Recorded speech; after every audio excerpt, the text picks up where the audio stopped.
नमस्कार दोस्तों, world Hindi affairs channel पर आपका स्वागत है।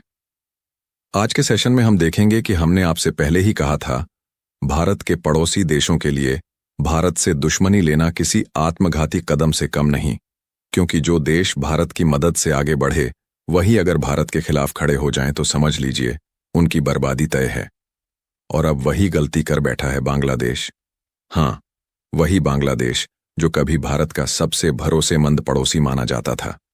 लेकिन हाल ही में बांग्लादेश की अंतरिम सरकार के मुखिया मोहम्मद यूनुस ने तेवर दिखाते हुए भारत को धमकी दे डाली कि वह भारत के साथ हुए सभी व्यापारिक समझौते खत्म कर देंगे।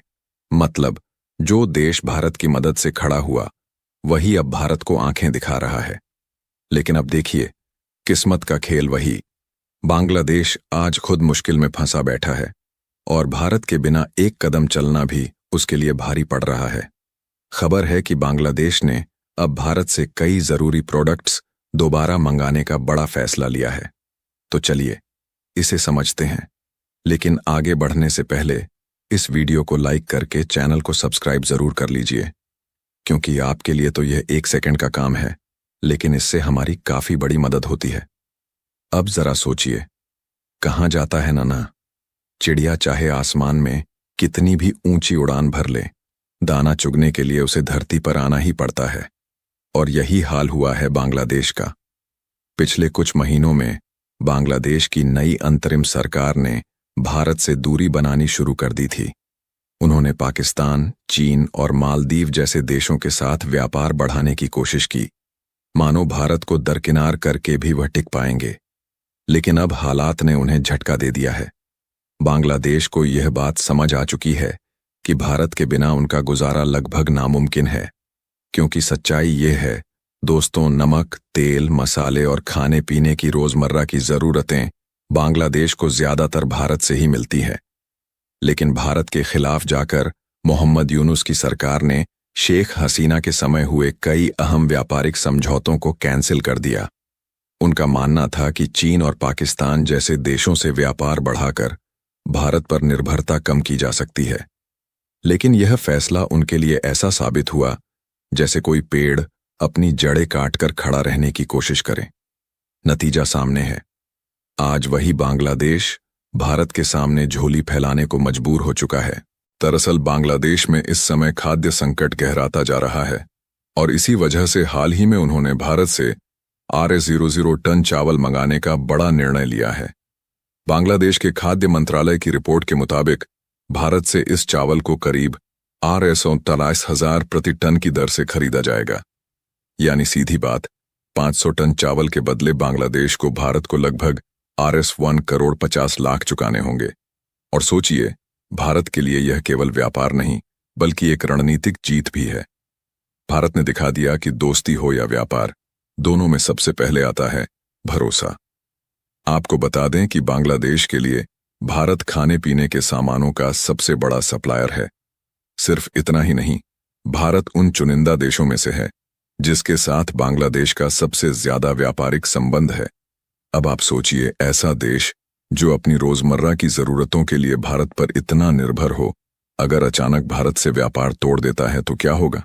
सीधी बात, तबाही। और यही हुआ। बांग्लादेश में आज अगर 10 घरों में चावल पकता है तो उनमें से 7 घरों में भारतीय चावल ही पकाया जाता है। साल 2024 में ही भारत ने बांग्लादेश को करीब 20 लाख टन चावल और गेहूं एक्सपोर्ट किया था। इतना ही नहीं, भारतीय बासमती चावल की खुशबू और स्वाद बांग्लादेश में इतने पॉपुलर है कि वहां की लोकल राइस वैरायटी पीछे छूट गई है। अब भला बांग्लादेश किसी और देश से इतना सस्ता और क्वालिटी वाला चावल कहां से मंगाएगा? भारत दुनिया का सबसे बड़ा चावल उत्पादक और निर्यातक देश है, और यही वजह है कि कोई भी दूसरा देश भारत जैसी कीमत और भरोसा नहीं दे सकता। दरअसल यही बात यूनुस सरकार को पहले समझ जानी चाहिए थी, क्योंकि अगर उन्होंने भारत के साथ व्यापारिक रिश्ते नहीं तोड़े होते तो आज उन्हें इस हालात का सामना नहीं करना पड़ता। आपको एक चौंकाने वाला आंकड़ा बताते हैं। हाल ही में बांग्लादेश में आई बाढ़ के कारण करीब 11 लाख टन चावल बर्बाद हो गया। मतलब, जो चावल भारत से खरीदा गया था उसका आधे से ज्यादा हिस्सा बर्बाद होकर मिट्टी में मिल गया। अब आप सोचिए, इतने बड़े नुकसान के बाद बांग्लादेश को चावल की कितनी जरूरत होगी, और ऐसे वक्त में अगर भारत हाथ ना बढ़ाए तो बांग्लादेश के पास कोई दूसरा रास्ता ही नहीं बचता, क्योंकि ना तो उनके पास अडानी द्वारा भेजी जा रही बिजली का भुगतान करने के पैसे हैं और ना ही चीन या पाकिस्तान से चावल मंगाने के संसाधन। इसलिए आखिरकार बांग्लादेश को लौटकर भारत के पास आना ही पड़ा। अब बात सिर्फ चावल की नहीं है दोस्तों, बांग्लादेश में भारतीय मसालों का भी बोलबाला है। हल्दी, मिर्च, धनिया, करीब 70% मसाले बांग्लादेश भारत से इंपोर्ट करता है। सब्जियों और फलों की बात करें तो भारत हर साल लगभग 800-500 करोड़ की सब्जियां और फल बांग्लादेश को बेचता है। चीनी की जरूरत का बड़ा हिस्सा भी भारत से ही पूरा होता है। और यह सुनिए, वहां के बाजारों में भारतीय पार्लेक बिस्किट, नमकीन और इंस्टेंट नूडल्स इतने पॉपुलर हैं कि मेड इन इंडिया का टैग ही प्रीमियम क्वालिटी की गारंटी माना जाता है।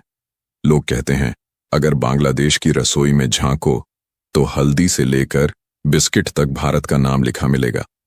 अब सोचिए, इतना गहरा व्यापारिक रिश्ता तो किसी खून के रिश्ते से भी ज्यादा मजबूत होता है, और जब वही रिश्ता तोड़ा गया तो बांग्लादेश को उसकी असली कीमत चुकानी पड़ी।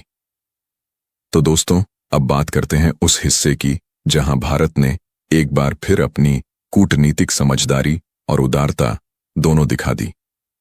क्योंकि अगर भारत चाहता तो वह बांग्लादेश को इस मुसीबत में अकेला छोड़ सकता था, लेकिन भारत वह देश है जो दूसरों को गिरा हुआ देखकर हंसता नहीं, बल्कि उन्हें उठने का मौका देता है। भारत ने बांग्लादेश को चावल एक्सपोर्ट करने का ऑफर खुद आगे बढ़कर दिया, और यही वो बात है जो भारत को बाकियों से अलग बनाती है। जहां चीन हर हाल में पड़ोसी देशों को अपने कर्ज के जाल में फंसाने की कोशिश करता है, वहीं भारत रिश्ते को भरोसे के धागे से जोड़ता है।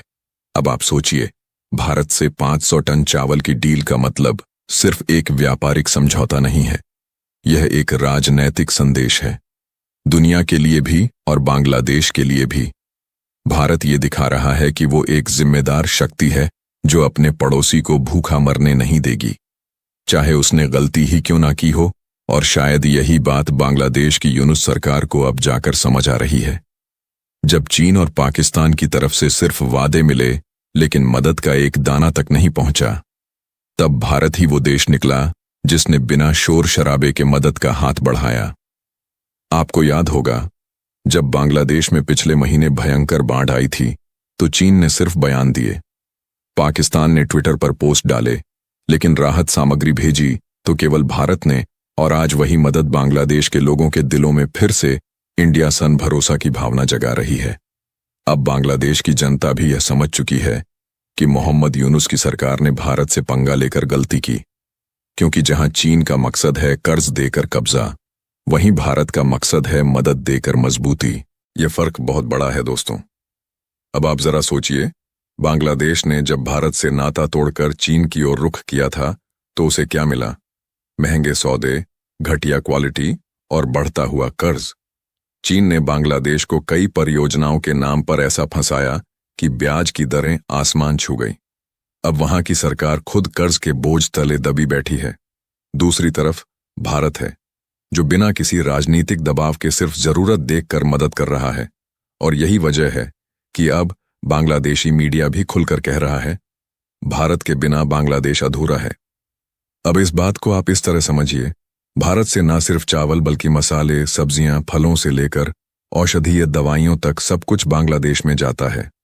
अगर भारत एक हफ्ते के लिए भी एक्सपोर्ट रोक दे तो वहां के बाजारों में खाने पीने की चीजों के दाम दोगुने हो जाए। और यह कोई अतिशयोक्ति नहीं है। यही हुआ भी था जब यूनुस सरकार ने भारत से इंपोर्ट पर रोक लगाई थी। बांग्लादेश की राजधानी ढाका में एक महीने के अंदर चावल 30% महंगा हो गया था और तेल व मसालों की कीमतें आसमान छूने लगी थीं। तभी वहां की जनता ने सरकार से सवाल किया, भारत से पंगा लेकर क्या मिला? और इस दबाव के बाद यूनुस सरकार को झुकना पड़ा। अब भारत ने इस मौके का फायदा उठाते हुए एक और मास्टर स्ट्रोक चला। भारत ने बांग्लादेश को सिर्फ चावल ही नहीं बल्कि पावर सेक्टर और रेल इंफ्रास्ट्रक्चर में भी सहायता देने की पेशकश की है। यानी भारत ने फिर से रिश्ते सुधारने का रास्ता खोल दिया है। दरअसल भारत